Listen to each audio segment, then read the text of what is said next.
Hola, ¿cómo están? Qué gusto saludarlos.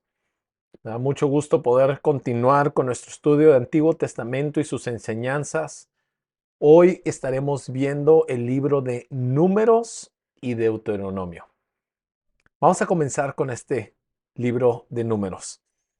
Pero quizá antes para poder transicionar a esto, quiero invitarte a que me acompañes en una oración. Padre Santo, gracias. Gracias por tu presencia, gracias por tu palabra.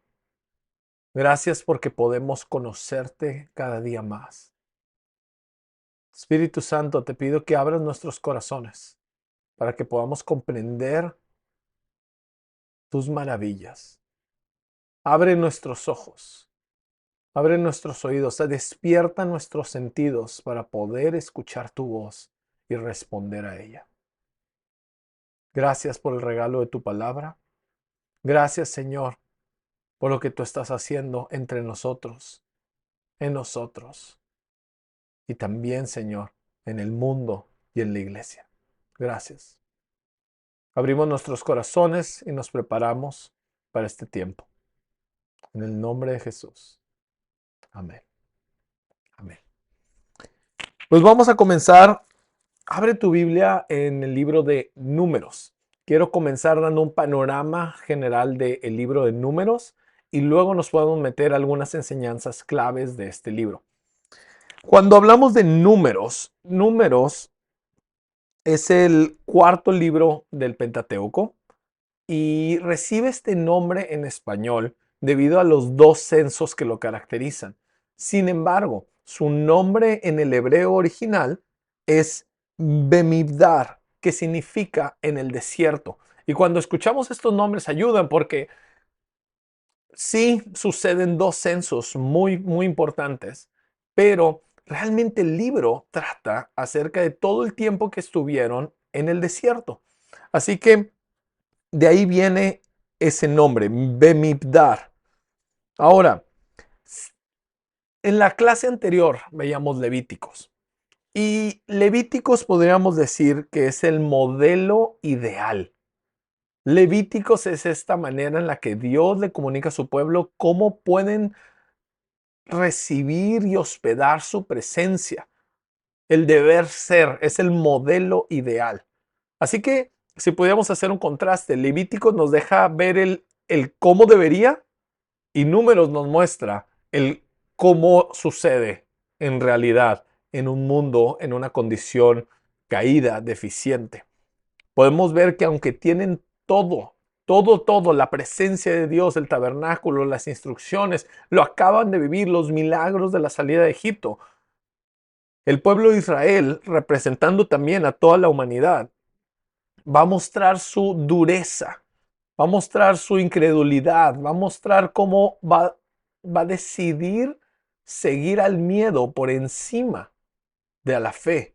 Así que todos estos temas los vamos a tratar, pero esto lleva a una rebelión, puesto que Dios los ha sacado para ser un pueblo libre, pero también recordemos, Génesis 3, los sacó no nada más para hacerlos libres, para darles libertad a ese pueblo. Acordémonos de la gran historia. ¿Por qué Dios iba a formar a una nación con una misión especial? ¿Era solamente para tener una nación consentida? No, es porque en ellas, Génesis 12, 1, 2 y 3, perdón, en ellas serían benditas todas las familias de la tierra. Es un plan de bendición para ser de bendición.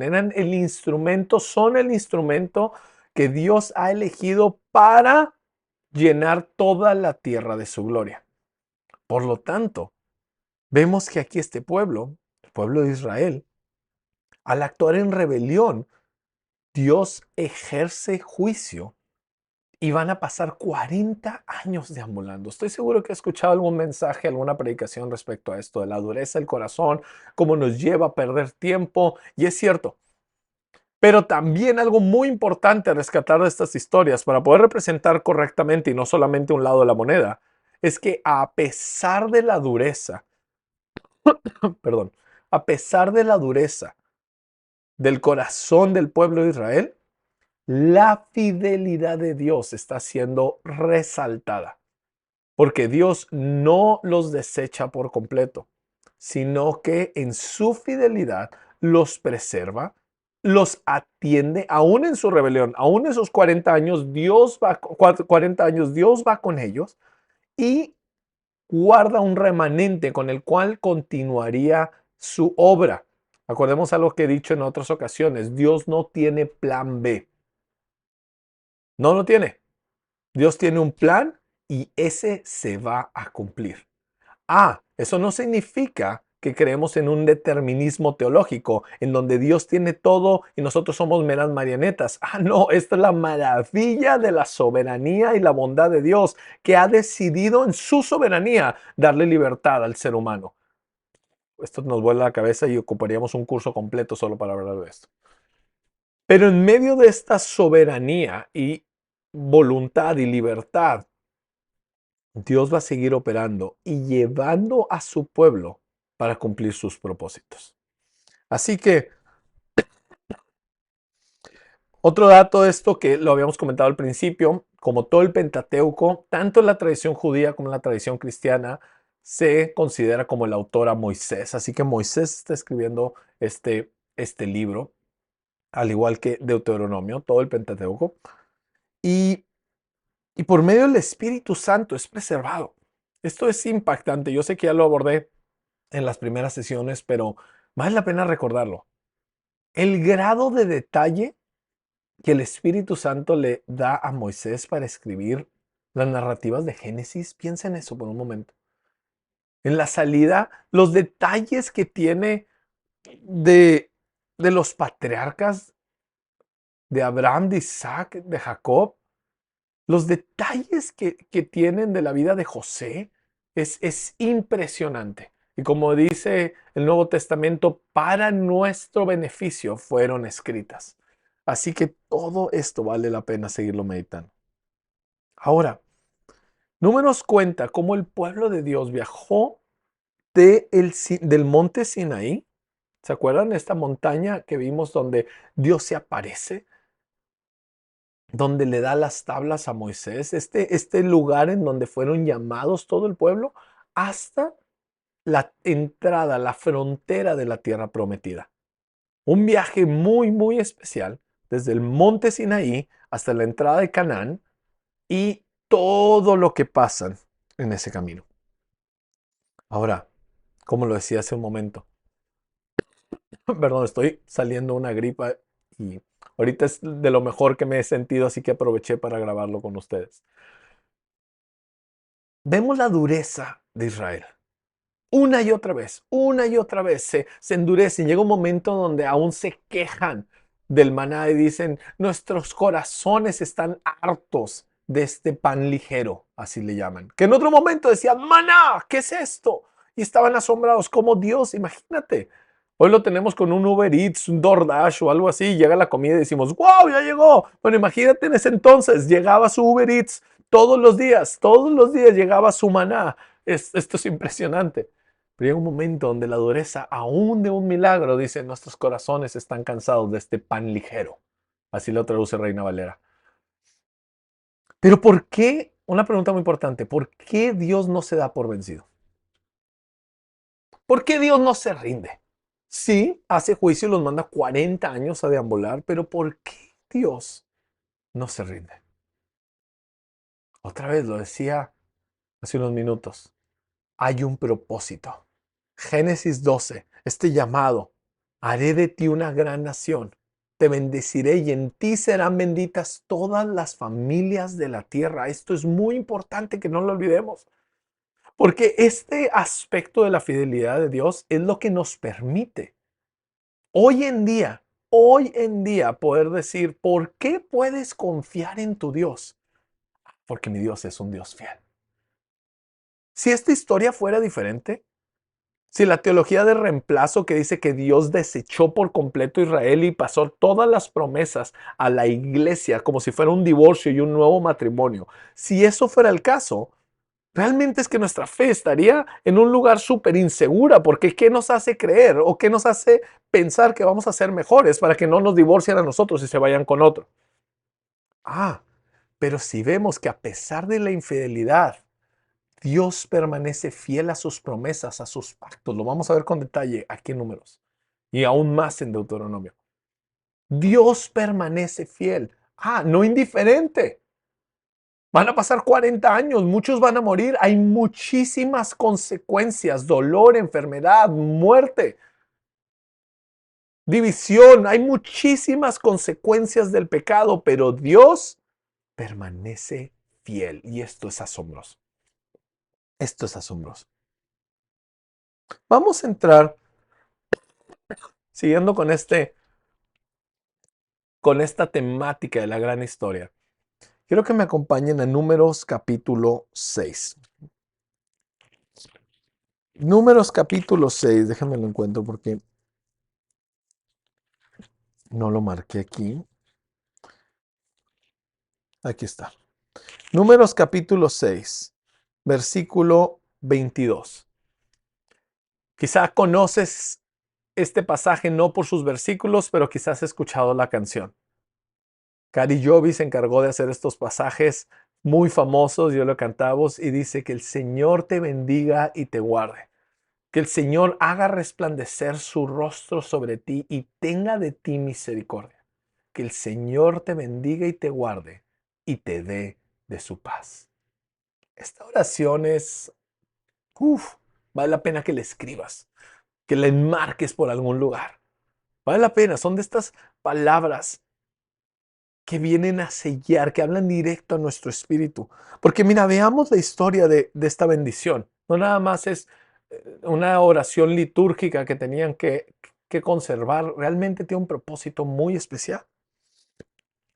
Versículo 22 dice, entonces el Señor dijo a Moisés, habla a Aarón y a sus hijos y diles, así bendecirán a los israelitas. Les dirán, el Señor te bendiga y te guarde. El Señor haga resplandecer su rostro sobre ti y tenga de ti misericordia. El Señor alce sobre ti su rostro y te dé paz.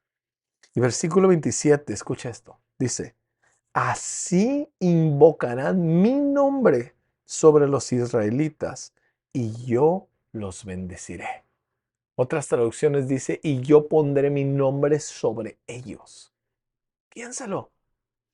De esta manera yo los sellaré, los respaldaré, los marcaré con mi nombre. Son mi posesión. Son míos. Y esto no significa, entonces Él nos controla. Al contrario, Él es nuestro Padre.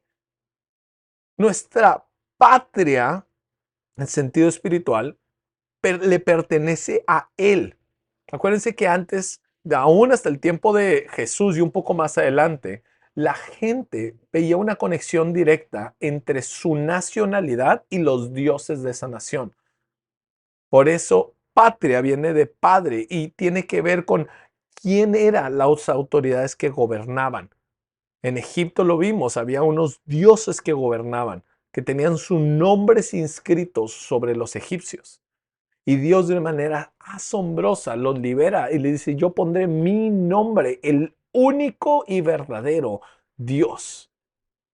Y así quiero que los bendigan. Y cuando dice aquí el Señor, no sé qué traducción tengas tú, otras palabras puede decir Jehová, Señor todo en mayúsculas, otras traducciones dicen Adonai. La palabra que originalmente va ahí es el tetragrama, que son 4 letras hebreas, que es Yud, Hef, Vav, Hei, que no tengo con qué escribir aquí, pero es como un apóstrofe, luego una casita con un palito, luego una casita con como una curvita, con un cuadrado sin un lado, y luego otra vez la casita con un palito.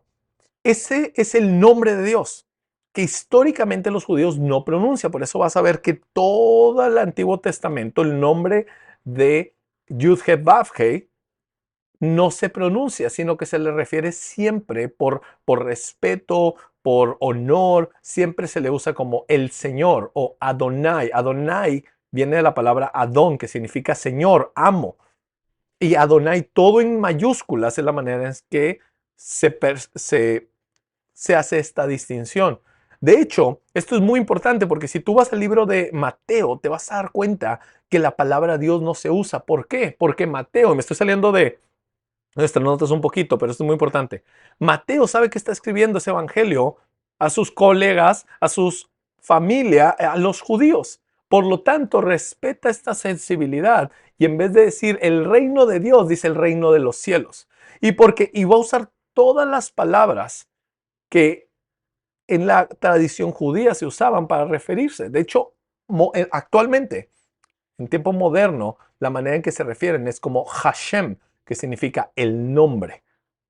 Bendito sea Baruch Hashem, es bendito sea el nombre. ¿Ves cómo lo dice? De hecho, es súper interesante. Aquí me voy a emocionar y por eso me estoy saliendo un poquito. Como tradición, antes sí sabían cómo pronunciar esto, tan es así que está escrito. Pero no lo pronunciaban al punto en que se olvida, con los exilios y todo, se olvida cómo pronunciarlo.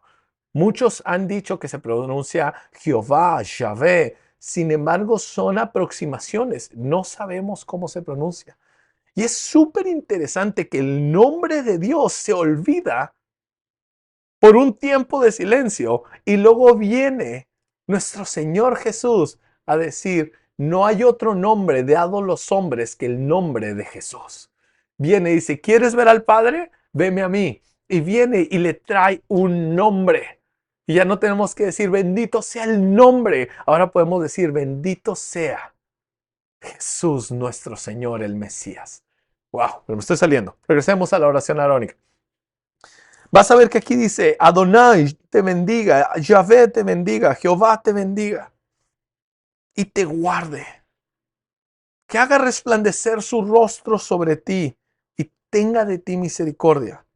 Que el Señor alce su rostro sobre ti y te dé paz. Si tú escuchas esa bendición, suena como unas palabras que todos quisiéramos escuchar sobre nuestra vida. Dios protegiéndonos, Dios guardándonos, Dios resplandeciendo su rostro. Si no entiendes qué significa eso de, qué significa que Dios resplandezca, piensa en alguien que te ve con amor, cara a cara, viéndote a los ojos. Diferente a alguien que te voltea el rostro y te da la espalda. ¿Qué quisieras? ¿Que Dios te dé la espalda o que te vea con su rostro de amor? Ahora, esta bendición no es meramente otra vez, un trato especial, aunque sí lo es. Esta es una hermosa paradoja. No es solamente porque Dios quería bendecirlos para que se sintieran muy bien, aunque sí, te bendeciré. Acuérdense lo que decía Génesis 12, te bendeciré. Eso sí es cierto, hay amor, hay elección, pero hay un propósito. Pon ahí una marca en donde estás, número 6. Y acompáñame a Salmo 67. Salmo 67. Salmo 67 nos da, una clase de la oración arónica. Es una clase increíble que el salmista, perdón, que el salmista nos permite entender el propósito de la bendición conectada con la misión. La bendición y la misión van de la mano y vamos a verlo aquí con claridad. El salmista comienza diciendo, Dios tenga piedad, en esta traducción lo dice de esta manera, Dios tenga piedad de nosotros y nos bendiga. Ahora está hablando en plural. Que el Señor tenga piedad de nosotros y nos bendiga y haga resplandecer su rostro sobre nosotros. Selah. Selah es, haz una pausa, reflexiona.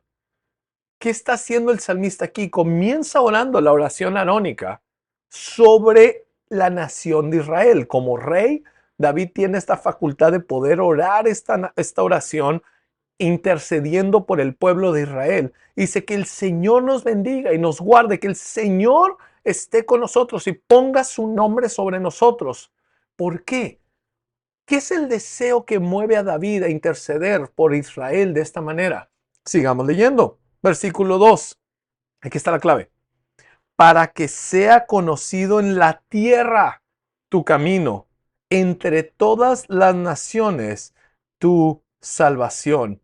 Te den gracias los pueblos, oh Dios, todos los pueblos te den gracias. Alégrense y canten con júbilo las naciones, porque tú juzgarás a los pueblos con equidad y guiarás a las naciones en la tierra. Selah.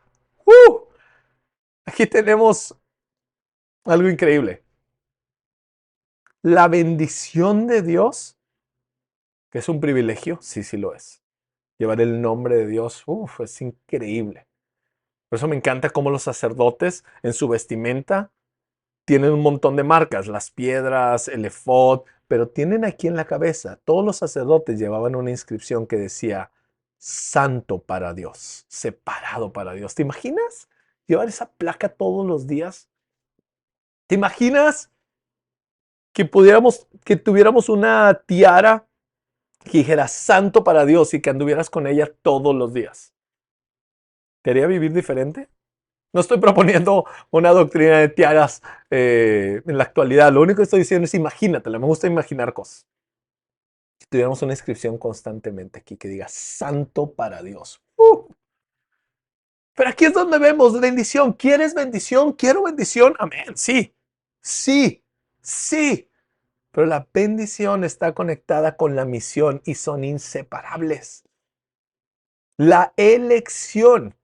Lo veíamos cuando vimos Génesis. La elección no es favoritismo, aunque sí es un amor especial. Pero está conectado con su corazón y su corazón es salvar a todas las naciones desde el principio. Y volvemos, tenemos plan B, plan A. Y a la medida que conocemos la gran historia, podemos alinearnos a sus propósitos y andar en ellos. David está clamando por Israel, por su pueblo, no solo para que Israel viva en paz y prosperidad. Él sabe que si la nación de Israel camina de acuerdo a la voluntad de Dios, las naciones llegarán a conocer al Dios de Abraham, de Isaac y de Jacob. Y esto es su propósito. Así que Salmo 67 y número 6 están sumamente conectados, literalmente. Y lo vemos, versículo 1 con versículo 2. Y me encanta cuando dice, para que sea conocido en la tierra tu camino, entre todas las naciones tu salvación. Si tú estuvieras leyendo esto en hebreo, diría algo así como entre todas las naciones, naciones es Goyim, entre todas las Goyim, tu Yeshua. Y sí, si te sonó familiar esa última palabra, es porque el nombre de Jesús en hebreo es Yeshua y viene de la palabra Yeshua. La única diferencia es una pausa que hay en Yeshu, apóstrofe A, Yeshua, esa es salvación, y Yeshua es el nombre que viene. Si usáramos en español, diríamos que su nombre es Salvador. Yo sé, no estoy queriendo cambiar el nombre, su nombre es Jesús. Jesús viene de la transliteración que tenemos del griego. No le quiero cambiar el nombre. Hay poder en el nombre de Jesús. No me malentiendan. Y oramos en el nombre de Jesús. No le estoy cambiando el nombre. Pero lo que significa, su nombre es Salvador. Por eso hasta cuando el ángel está hablando con María y le dice, le pondrás por nombre Jesús, Yeshua, hace un juego de palabras en Lucas 2. Y acompáñame si quieres, o confía en mí, o márcalo y luego lo revisas. En Lucas 2, hace un juego de palabras. Aquí está, Lucas 2.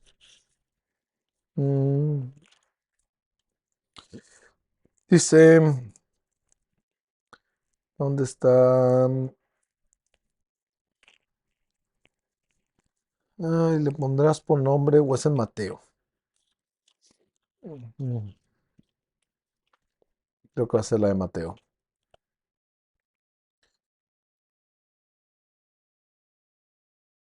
Mateo 1. Hay que... no, se las debo. Pero estoy seguro que es Lucas. Ahorita lo checo y en la próxima sesión se los digo con claridad. Dice, les pondrás por nombre Jesús. Ya me quedé con la duda, déjame. Aquí está, María, cuando el ángel anunció el nacimiento de Jesús. Aquí está, Lucas 1, versículo Mm, aquí está 30. 31. Concebirás en tu seno y darás a luz un hijo y le pondrás por nombre Jesús, Yeshua, Yeshua. Este será grande y será llamado Hijo del Altísimo, Ben Elohim, Hijo de Dios. Y el Señor le dará el trono de su padre David y reinará sobre la casa de Jacob para siempre y su reino no tendrá fin. También más adelante, cuando se están presentando en el templo, Simeón lo levanta y dice que, aquí está, dice que había un hombre, Simeón, capítulo 2, versículo 25. Había en Jerusalén un hombre que se llamaba Simeón. Este hombre justo y piadoso esperaba la consolación de Israel y el Espíritu Santo estaba sobre él y por el Espíritu Santo se le había revelado que no vería la muerte sin antes ver al Mesías del Señor. Movido por el Espíritu fue al templo y cuando los padres del niño Jesús lo trajeron para cumplir el rito de la ley, Simeón tomó al niño, escucha esto, dice, en sus brazos y bendijo a Dios diciendo, ahora Señor, permite que tu siervo se vaya en paz conforme a tu palabra, porque mis ojos, y hace el juego de palabras, han visto tu Yeshua, tu salvación, la cual has preparado en presencia de todos los pueblos, luz de revelación a los gentiles y la gloria de tu pueblo Israel. Otra vez, el juego de palabras lo vas a encontrar con Yeshua y Yeshua, salvación. Esto es lo que significa su nombre. Él salvará a su pueblo, pero también a las naciones. Otra vez, estamos haciendo esta conexión de la oración arónica, que los sacerdotes en la tradición hebrea y en los judíos, solo los sacerdotes lo hacen. De hecho, para los que son fan de la película de Star Trek, a lo mejor algunos recordarán que en Star Trek hacían una seña así, oraban así. No oraban, pero hacían esta seña. Esta seña, de hecho, viene de la tradición judía. Es la manera en la que ponen sus manos para bendecir cuando oran esta oración. Y la manera en que lo hacen así es porque representa la letra Shin, de donde vienen muchas palabras en hebreo, que es como una W para nosotros. Y entonces hacen esto. Y de ahí viene que Star Trek use esta seña. Pero esta es la manera en que lo hacen. El sacerdote extiende sus manos, abre los dedos y ora esta oración. Hoy podemos orar esta oración como creyentes del Nuevo Testamento, sí, definitivamente, no es exclusiva para sacerdotes. Sin embargo, su propósito de la oración es importante que lo podamos entender y que lo puedas meditar. ¿Qué significa? Es una oración para ser bendecidos. Pero ¿qué significa ser bendecidos? En la versión y en la explicación más corta es que llevemos el nombre de Dios. Y eso tiene un propósito. Claro, eso nos va a guardar. Lee Génesis 12, número 6 y Salmo 67. Léelos juntos y vas a poder entender qué significa ser bendecido para ser de bendición. Y eso es lo que nos muestra esta oración arónica. Vamos a seguir avanzando. Otra enseñanza que encontramos en este libro la encontramos en el capítulo 13 y 14. 13 y 14. Y es la famosa historia de los 12 espías. ¿Te acuerdas de esa historia? Ya están llegando cerca a Canaán. Ya están cerca. Y Moisés dice, mandemos a 12 espías para que vayan a checar la tierra y traigan buen reporte. ¿Por qué? La verdad no lo sé. No sé por qué hizo esto. Puedo especular y creer que la razón por la que la va a investigar es para tener inteligencia de cómo entrar. Sí, van confiando en Dios, pero es importante saber, bueno, a ver, hay un río por aquí, hay para cruzar por acá, pero la clave está en que dice para traer buen reporte. De modo que probablemente una de las razones por las cuales manda a estos dos espías es para que el reporte traiga ánimo a todo el pueblo para levantarse y dar el último estirón, las últimas batallas. Sin embargo, seguro ya conoces tu historia. No es lo que pasa. Van los 12 y cuando llegan, se asombran con lo que ven. El racimo de uvas es tan grande que tienen que agarrarlo con un palo entre dos y cargarlo. Piensen eso. Cuando regresan, dicen, efectivamente, la tierra fluye leche y miel. Chécate todo lo que han vivido. Desde la salida de Egipto, el monte Sinaí, el tiempo en el desierto, que no son 40 años, apenas aquí es donde va a ser la rebelión. El tiempo que llevan en el desierto, han visto el maná, han visto la provisión, han visto agua amarga convertirse en agua dulce para beber, han visto a Dios. Y Dios les dice, les voy a dar esta tierra que es de esta manera. Y los dos espías la ven y dicen, sí, efectivamente, Dios dijo la verdad.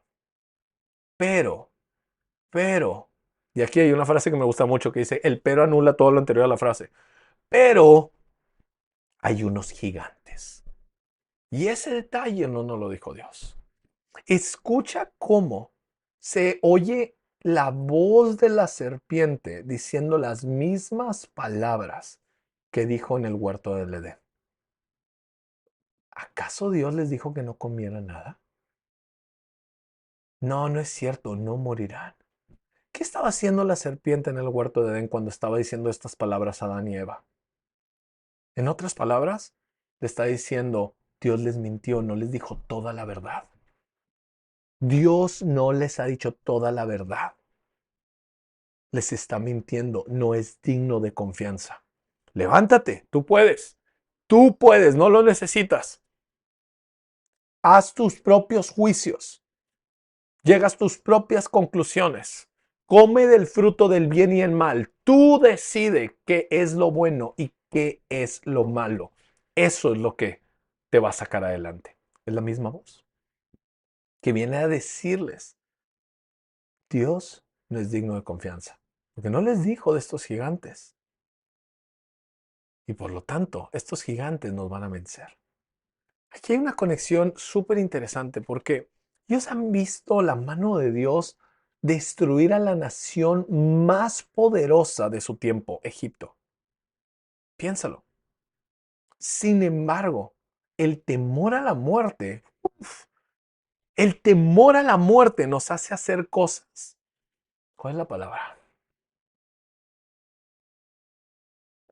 La perdí.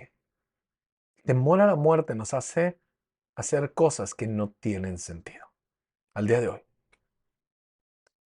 Cuando tememos la muerte, es por eso que llegamos a pecar y robar, transar, como dirían en México, mentir, hacer algo corrupto. ¿Por qué? Porque si ves todos estos pecados en su raíz, estoy queriendo preservar mi vida. Y Jesús lo dijo muy claro, aquel que quiera salvar su vida, la perderá. Pero aquel que la pierda por mi causa, la ganará. ¿Qué? ¿De qué estás hablando, Jesús? Aquel que el imperio de la muerte gobierna está bajo una opresión completa.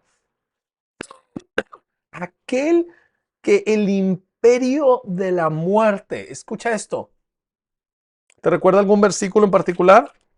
Ve conmigo a Hebreos, creo que es 2. 2. Hebreos 2. Hebreos, Hebreos 2, aquí está. Versículo 14. Hebreos 2, versículo 14 dice, así que, por cuanto los hijos participan de carne y sangre, también Jesús participó de lo mismo, hablando de la encarnación, para anular mediante la muerte el poder de aquel que tenía el poder de la muerte. Me gusta más como lo traduce Reina Valera, el imperio de la muerte, es decir, el diablo, y librar a los que por el temor a la muerte estaban sujetos a su esclavitud durante toda la vida. ¿What? ¿A qué vino Jesús? Estas palabras claves, versículos claves, Hebreos 2, 14 y 15. A vencer por medio de la muerte al que tenía el imperio de la muerte. Inciso A, Vino a derrotar a la muerte. Inciso B. Y vino a rescatar y dar libertad a todos los que estaban por temor a la muerte en esclavitud a este imperio. ¿Viste la conexión? ¿Cómo es que nos esclaviza Satanás? Por temor a la muerte. Estamos tratando de preservar nuestra vida. Nos dicen algo de muerte y en automático es como la perdemos. No tenemos que irnos muy lejos. ¿Recuerdas el tiempo de COVID? Todo el mundo corriendo, como lo dice Mateo 24, corriendo en desesperanza, en ansiedad. ¿Por qué? Porque no sabíamos si íbamos a morir. Porque el temor nos hacía hacer incoherencias. Recuerdo, estamos pastoreando en Monterrey en ese entonces y la cantidad de conversaciones de gente que el nivel de ansiedad era enorme. Y esto no es juzgando. Simplemente lo digo para traer luz y decir, no tenemos que vivir así. Vamos al médico y nos dan una ligera mala noticia. Ya estamos pensando lo peor. Jesús vino a vencer a la muerte y a liberar a los que estamos en esclavitud por medio del temor a la muerte. Fue temor a la muerte lo que llevó a estos 10 espías. Yo sé que eran 12, pero ahorita vamos a hablar de los otros 2. 10 viene a traer un mal reporte. ¿Y por qué un mal reporte? ¿Por qué dijeron una verdad? La tierra sí es como Dios dijo, pero esos gigantes no los podemos vencer. Nos ven como saltamontes, como cucarachas. Por temor a la muerte quedan esclavizados. Y van a deambular, van a pagar el precio. 40 años en el desierto. 40 años que otra vez, Dios no los abandona. Y esto es para volarnos la cabeza. Dios está con ellos los 40 años. ¿Hay algún papá, mamá viendo esta clase ahorita? Imagínate que tuvieras que corregir a tu hijo, a tu hija, y darle algún tipo de castigo. Vamos a decir, el fin de semana no vas a poder salir. Pero eso no significa que tú te vas a ir, sino que todo el fin de semana te vas a quedar con tu hijo y tu hija. Y van a hablar del caso, pero también se van a quedar disfrutando el tiempo ahí. Y le vas a preparar algo de comer y va a poder experimentar en medio de la consecuencia tu compañía y tu amor. Y esto es lo que vive el pueblo de Israel. Sus sandalias no se desgastaban. Tenían provisión.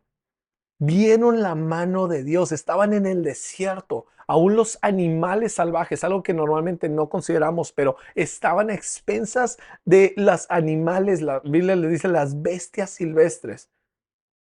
Y no pasaron ningún daño. Vieron a Dios una y otra vez, una y otra vez. Vamos a ver historias donde se enfrentan con plagas de serpientes y Dios los libera. Vamos a ver donde contratan a un profeta que quiere venir a maldecirlos y Dios les habla a través de una burra y hace que no pueda maldecirlos. Dios está con ellos, no los ha abandonado. Y ese es uno de los puntos principales de nuestro libro. Números no está escrito para hablarnos de qué necio es Israel y por lo tanto qué necio es la humanidad. No. ¿Somos necios? Unos más que otros, pero estamos en proceso. No, no vale darle un codazo al de un lado, por favor. Acuérdense, esto es para uno mismo. Claro que sí hay mucha necedad. Claro que sí. Pero esto nos viene a traer esperanza y decir, su fidelidad es mucho más grande, mucho más fuerte, mucho más eficaz que nuestra infidelidad. Y Dios va a cumplir lo que ha dicho. Ahora, estos 2 espías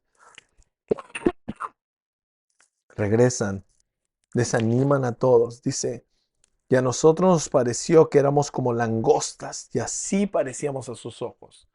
Infligen miedo, infligen terror, y van a pagar las consecuencias. El pueblo se rebela y otra vez le dicen, como lo han hecho a lo largo de todo el camino. ¿Para esto nos trajiste? ¿Para matarnos aquí? ¿Por qué nos trae el Señor, versículo 3 del capítulo 14, a esta tierra para caer espada? Nuestras mujeres y vuestros hijos van a caer en cautivos. ¿No sería mejor que nos volviéramos a Egipto? Escucha, ¿no sería mejor que nos volviéramos a Egipto? Y se decían unos a otros, nombremos un jefe y volvamos a Egipto. ¿Qué están haciendo aquí? Murmurando contra Dios y contra Moisés. Porque Dios está levantando a Moisés como un profeta que iba a ser un intermediario, como un sacerdote, para hablar a su pueblo. Ellos mismos, el pueblo de Israel, dijo sí. Cuando se acuerdan de Sinaí, cuando se aparece Dios, le dice, no, no, no, no, tú sube Moisés, nosotros tenemos miedo, tú sube. ¿Ves cómo el patrón de miedo es algo que vas a ver a lo largo de todo el Antiguo Testamento? Y vale la pena que si, hago un paréntesis en la clase, si miedo es algo con lo que batallas, esta es palabra para ti. Y te quiero animar a decir, no tienes por qué vivir con miedo. No estoy diciendo que sea bibiri babiri pú, vámonos, ya se acabó. Pero métete con el Señor, habla con los pastores, lee la palabra, haz lo que tengas que hacer. Pero solo te quiero abrir, traer luz a esa mentira. No tienes que vivir con miedo. ¿Por qué? Hebreos 2, 14, 15 lo dice claramente. Él vino a vencer a la muerte y a librar a los que estaban en esclavitud por temor a la muerte. Él vino a hacernos libres. Vive en esa libertad. Volviendo a esto. Pero en medio de estos 12, tenemos a dos hombres que hablan la verdad y que van a permanecer y van a ser los únicos dos que cuando todo esto haya pasado van a entrar junto con una nueva generación. Son toda una generación va a pasar, perdón, todos los que habían llegado hasta ese punto van a morir, pero una nueva generación se va a levantar que van a ser en el desierto. Una nueva generación que ha escuchado todas las maravillas de Dios, sin embargo no las ha visto. Esto es la importancia del concepto de generación a generación. Toda esa generación va a escuchar las maravillas de Dios, pero no las ha experimentado. Y esto va a ser muy importante, porque en algún momento, como todos nuestros hijos, no pueden vivir con la fe de sus padres. Van a tener que entregarla, marcarse, van a tener que tener esta experiencia personal y lo van a vivir. Pero es súper interesante. Dios obra a través de generaciones, por eso se llama a sí mismo cuando la única vez que se nombra a sí mismo, cuando dice yo soy el que soy, dice yo soy el Dios de Abraham, de Isaac y de Jacob. 3 generaciones. Esto es súper interesante. No sé si donde están ustedes, quiero suponer que sí, hay de las 3 generaciones. Si necesitamos abuelos, necesitamos padres, necesitamos hijos, necesitamos nietos. ¿Sabes? Cuando entran a la tierra prometida, tienen todo, todo lo importante, excepto una cosa. No tienen abuelos que hablen vida, que les cuenten las historias. Para todos aquellos abuelos que están viendo esto, tenemos varios casos, no me quiero desviar demasiado, pero lee la historia de Timoteo. Pablo le dice, recuerda las palabras que han sido oradas sobre tu vida. Recuerda cómo fuiste levantado en la fe de tu madre y tu abuela. Abuelas, abuelos, los necesitamos. Los necesitamos. Hoy mucho de lo que la iglesia está viviendo es gracias a sus oraciones. Hoy mucho de lo que se necesita es la intercesión de ustedes y también la participación de ustedes. Necesitamos sus historias. Necesitamos sus testimonios. Necesitamos que nos cuenten una y otra vez las maravillas que ha hecho Dios con ustedes. También necesitamos aprender de sus errores y los errores de su tiempo para no repetirlos. Los necesitamos, seríamos necios, necios si desecháramos a toda una generación llena de experiencia y sabiduría por creer que nosotros podemos hacerlo solos. Los necesitamos. Necesitamos trabajar juntos, abuelos, padres e hijos. Los roles cambian, sí. Es todo un reto. Tengo el privilegio de colaborar con personas mucho más mayores que yo.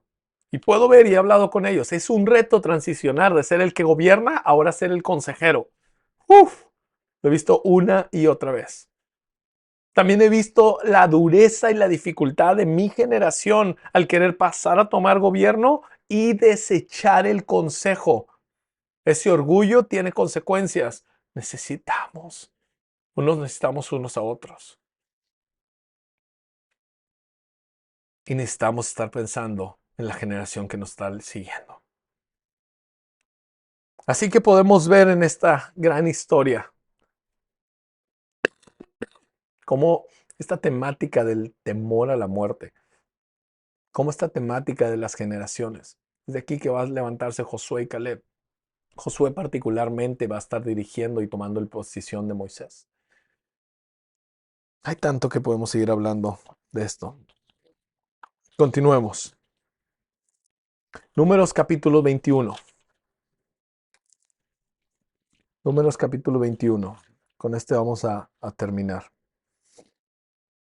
Cuando llegamos a Números capítulo 21, hay una historia súper interesante. Otra vez, Dios está presente y fiel con el pueblo de Israel a pesar de su rebelión. No los abandona, no los deja a la deriva, no los abandona. Sin embargo, Dios sigue siendo un Dios santo y sigue estando Dios en medio de ellos, guiándolos. Por lo tanto, su rebelión tiene consecuencias de la misma manera que hoy en día tú y yo podemos estar caminando en una fe sólida. Sin embargo, vamos a experimentar consecuencias de nuestro pecado y esto no significa que nuestra salvación no esté. Esto no significa que Dios nos ha abandonado. Significa que hay consecuencias a nuestro pecado. Y hay veces que hay consecuencias al pecado del vecino que viene a salpicar sobre mí. Y digo, ¿por qué esto es persecución? No, es simplemente el pecado que está entre nosotros. Hay persecución. Y Mateo 5 dice claramente, benditos los que por mi causa son perseguidos. Sumamente bendecidos, dice. Bienaventurados. Otra traducción dice, sumamente felices. Wow. Hay mucho que analizar ahí. Pero piénsalo. El capítulo 21 es una historia que Jesús mismo va a citar en su tiempo, en su ministerio. Y es la historia de las serpientes y la serpiente de bronce. Para aquellos que no estén tan familiarizados con esta historia, déjame te la cuento rápidamente. En esta historia, el pueblo se rebela, otra vez murmura contra Dios, contra Moisés. Y otra vez dice, ¿por qué nos has sacado de Egipto para morir en el desierto?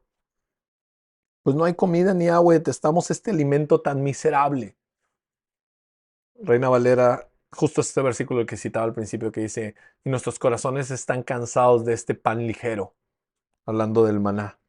Y dice versículo 6, y el Señor envió serpientes abrasadoras entre el pueblo y mordieron al pueblo y mucha gente de Israel murió. ¡Wow! ¡Wow! Hablando de consecuencias. Como una plaga de serpientes y empieza a matar gente. Mucha gente murió.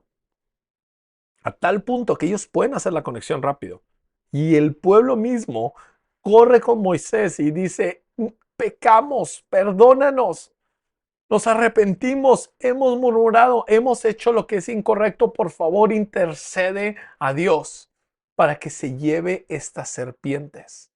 Qué curioso que la narrativa gira alrededor de una serpiente. Y me encanta esto porque cuando pensamos en serpiente, y más como cristianos, normalmente pensamos en la serpiente, ¿verdad? Pero eso no significa que las serpientes animales sean malas. Son parte de la creación. Ah, sí, la serpiente, el dragón, la Hasatán, el adversario. Sí. Sin embargo, aquí vemos un ataque de los animales, trayendo mortandad. Moisés, su reacción es increíble porque él dice, ah, no, mira, ahora aguanten, se estaban hablando de mí, ahora se aguantan. No, hay una razón por la cual Moisés, en toda la Biblia, solo hay dos hombres que se les llaman mansos, Jesús y Moisés. Wow, manso. Llega el pueblo, dice, por favor, intercede por nosotros. Y Moisés dice, sí. Y va con Dios y le dice, ayúdanos, Señor. Se nos está muriendo la gente. Y Dios le da una instrucción súper interesante. Le dice, quiero que hagas una serpiente tú de bronce y la pongas sobre un asta, sobre un palo, y la levantes. Y cuando alguien sea mordido, deberá voltear a verla y será sano. Uh, Escucha eso. Piénsalo. Están siendo atacados por serpientes. Y Dios le dice, hazte una serpiente de bronce. ¿Qué? No, no, no, Dios, no podemos hacer nada, ninguna imagen, ni en la tierra, ni en el cielo, ni debajo de la tierra. Ah, no sabemos muy bien la Biblia, ¿verdad? Pero me encanta, Dios es Dios y hace como le plazca.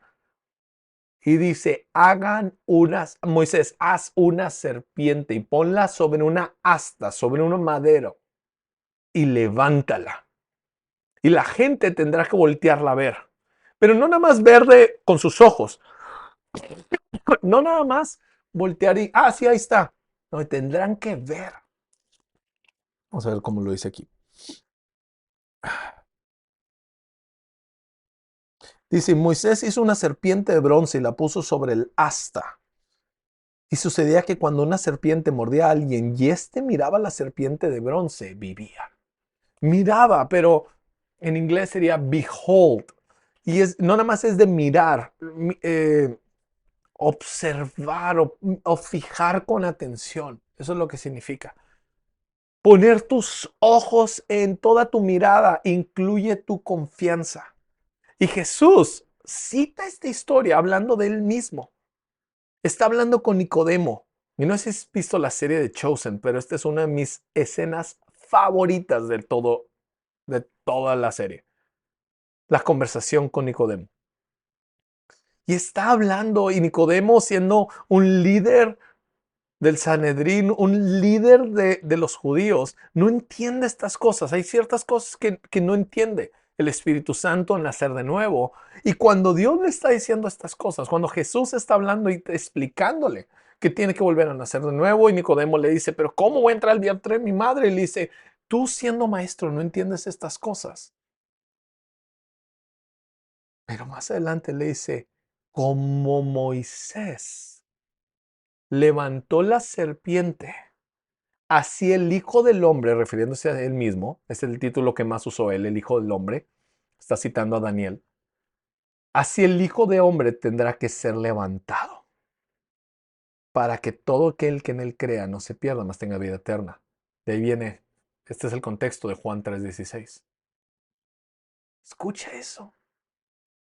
Jesús está poniendo a sí mismo como la serpiente de bronce, que va a ser levantado en un asta, en un madero, para que quienes pongan sus ojos, no solamente sus ojos, su vista, sino para los que pongan su lealtad, su fe, su confianza en Él, vivirán.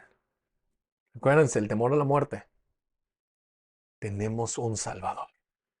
Tenemos alguien por el cual viviremos.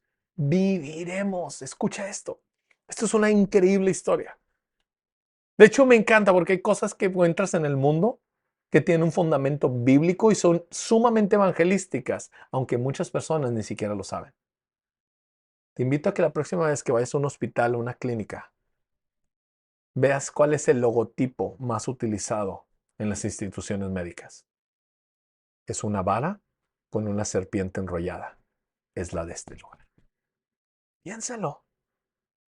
Piensa la conexión increíble que conscientes o inconscientes los doctores están diciendo. Estamos aquí para traer sanidad, pero levantamos a la serpiente de bronce, levantamos a aquel que vino a aplastarle la cabeza a la serpiente para no solamente darnos sanidad, sino darnos vida y vida en abundancia.